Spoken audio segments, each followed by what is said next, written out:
In exactly 11 minutes, a quiet diner will shake like a runway. But right now, a biker just slapped a 76-year-old veteran and laughed about it. Nobody knows what's coming. Humvees, boots, and a son who brings the army with him. Don't blink. The sound hit first, sharp, flat, and mean. A hand across a face. Coffee spoons stopped. Conversations cut in half.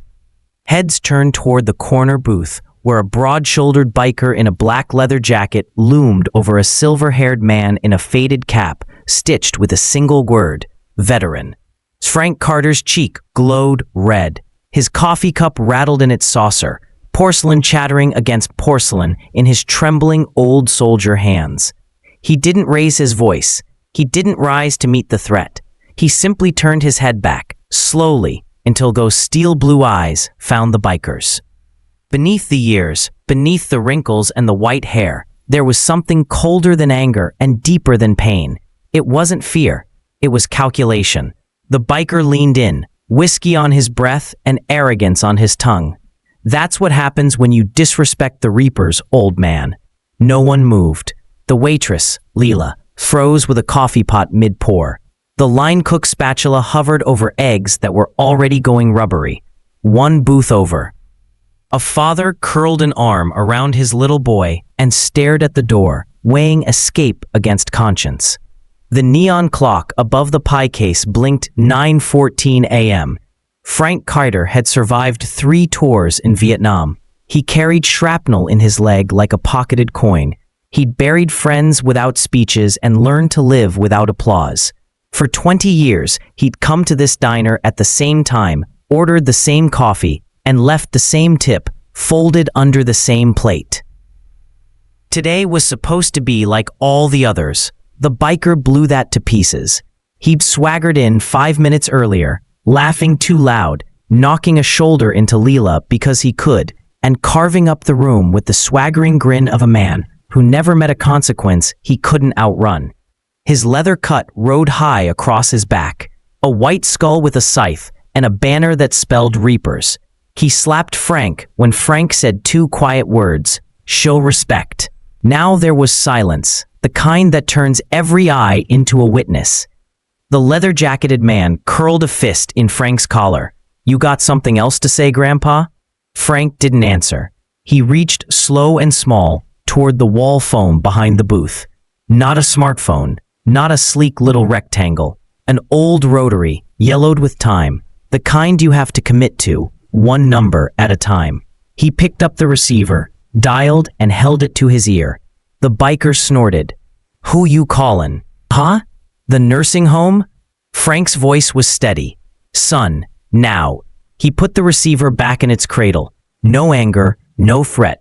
Just those 2 words, clean as a command he'd never forgotten how to give. The biker shoved him back into the booth. A pocket knife flashed, ugly and small under the fluorescent lights. Leela gasped. The line cook whispered, "Don't do it," to no one in particular. Outside, a truck rolled by. A dog barked. The neon clock blinked 9:15, T 11 minutes. Frank folded his hands on the table like a man saying grace. The years settled over him like a coat. He wasn't just a veteran. He was a father. And somewhere between those 2 truths lay the reason the biker should have backed away, should have apologized, should have done anything but what he did next. He laughed. "You gonna pray me to death?"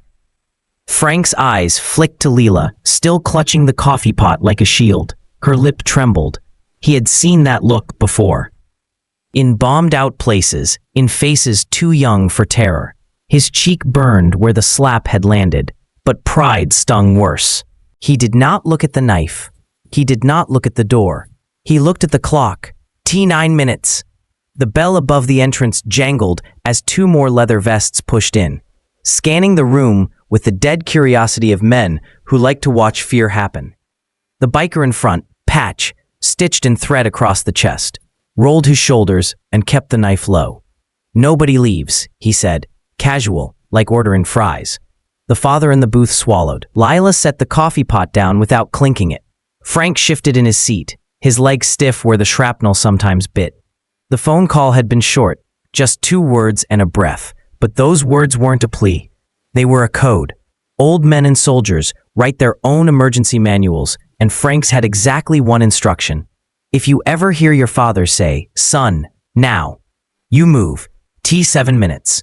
On the highway 3 miles away, a convoy turned off the asphalt toward town. The first Humvee ate distance like a machine with a mission. Radios crackled with a tone old soldiers recognize without needing to be told what it means. Inside the diner, Patch's knife traced a thin line in the air. "Disrespect the Reapers again," he murmured, "and I'll carve respect into you." Frank was not going to give him the relief of a flinch. Calm was a weapon too. "Lila," Frank said, "could you bring him a glass of water?" She blinked. "What?" "He's thirsty." Frank's eyes didn't leave Patch's. Listen to his voice. It was true. Beneath the bravado, a rasp. Whiskey dries a man out. Tiny things matter when everything else is loud. She brought the water with a shaking hand. Patch smirked and pushed it aside. The line-cook spatula finally, softly, met the grill again. Somewhere, a chair creaked. T 5 minutes. Engines, faint at first, growing. The sound ghosted through the thin diner walls, mistaken by most for a passing semi. Frank lifted his cup, took a measured sip, and set it down. The rattle had left his hands. Patch bent close.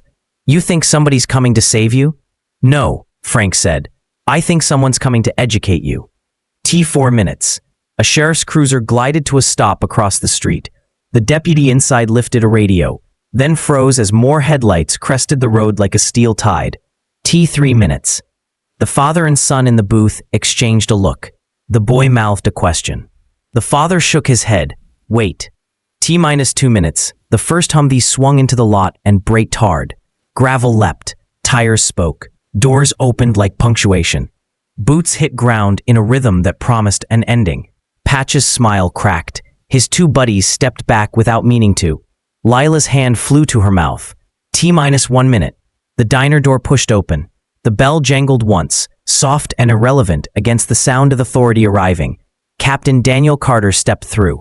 Sand-colored uniform squared, jaw set, eyes finding the man with the knife in the space between 2 heartbeats. 6 soldiers fanned in behind him. Military police armbands bright as truth. He didn't look first at the knife. He looked at the old man in the booth. "Pop." Frank nodded once. "Danny." Patch pointed the knife at Daniel. Voice too loud for the room. "Back off, soldier boy." Daniel didn't raise his weapon. He didn't need to. His voice came measured and low. "You hit a decorated veteran in front of witnesses. You just threatened him with a weapon. And you chose the wrong man in the wrong town on the wrong day." He took 1 step closer. The air tightened. "You also chose the wrong father." Patch lunged. It was not a fight. It was a lesson. The nearest MP stepped in, wrist locked, blade gone, body turned, breath harmless. Another soldier spun Patch into the wall, hands behind his back before the knife finished skittering under the napkin dispenser. The 2 leather vests who'd followed him in started to run, then met the sudden immovable fact of more boots outside than they had odds for. Plastic cuffs whispered. The deputy across the street exhaled into his radio. The diner erupted into noise at last. Voices, sobs, half-nervous laughter. The hiss of the grill as the line cook remembered the eggs and swore softly at himself. Leela leaned on the counter, crying and smiling at the same time. Patch didn't go quietly. He thrashed, barked threats that sounded small, and found himself escorted out by 2 MPs who had carried men twice his size and 3 times his fight when the world was on fire and there was no time to argue. Daniel followed him to the door and then bent, eye level, voice flat. "You're lucky the Army treats prisoners better than you treat veterans." He straightened. "And for the record, he's not just a veteran, he's my veteran." They hauled Patch toward the waiting MP truck. In the sunlight, his bravado looked like cheap leather that never fit right. Inside, Daniel sat down across from his father. The room kept moving, but a circle of quiet settled around the booth. Up close, the slap mark was a faint map across old skin. Daniel's jaw worked. "You okay, Pop?" Frank lifted his cup and found it empty. He set it down like a finished chapter and gave his son a crooked grin that looked exactly like it had when Danny, no one called him that anymore, had been 6 and certain that his father could fix anything with a pocket knife and a steady hand. Been through worse.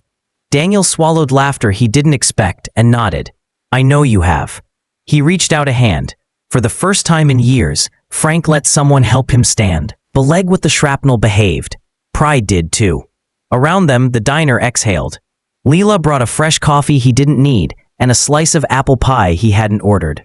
The father and the little boy in the next booth both sat a little taller. The deputy across the street waved and pretended he hadn't, and the Humvees idled like patient beasts waiting to be leashed again. Outside, the morning had sharpened into something bright. Frank adjusted his cap. He looked at the soldiers, then at his son. A memory flared behind his eyes, another convoy, another lifetime, and then passed, replaced by something lighter. Always were fast, he said. Daniel shrugged. You said son now. We drilled for that. Frank chuckled. You were 10. It was a drill to keep you from ignoring your old man. Guess it worked. They stood in the doorway a moment longer, father and son framed by a world that had, for one precise minute, remembered what respect looks like when it shows up in formation. Frank stepped out into the sunshine, and for the first time in a long time, didn't feel so old. If this story hit you in the chest, pass it on. Drop a respect in the comments for every veteran who ever sat quietly until someone made the mistake of waking the soldier still inside.